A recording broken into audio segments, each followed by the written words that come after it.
So yun na nga, welcome to Tito Kid YouTube channel. Let's unload uling. Alright, set up muna na naman, tapos laban na.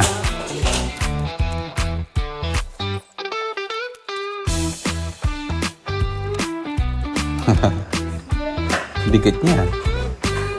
May 20 kilos atang isang sako eh. Ang dami.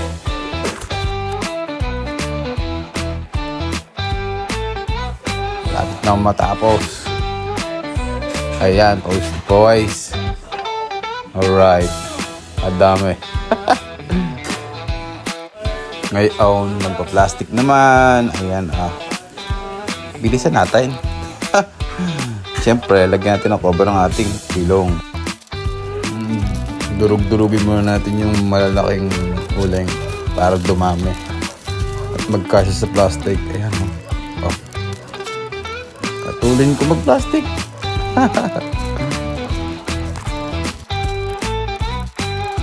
Uy, napaisip na para ko pala ipa-plastic na uling.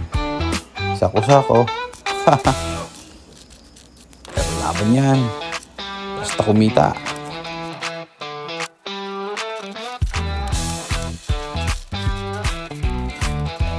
Pumunta yan yung bayaw ko. Ayan, QC.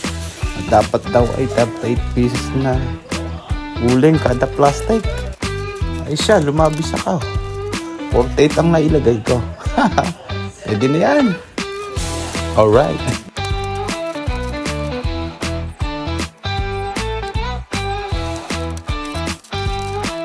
Tinanong ko pa kung gagandahan ko ang pagkakatali. Eh, gandahan ko daw. Ay siya. Bigay ang hilig. Shoutout nga pala sa tropang Santol. Gin Calamansi. Alright.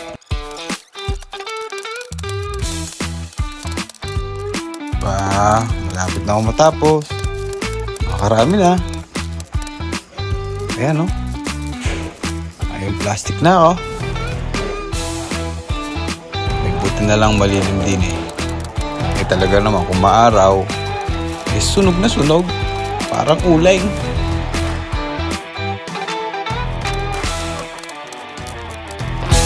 Ayan, tapos na. Alright. Naka 23 plastic na uling din ako eh.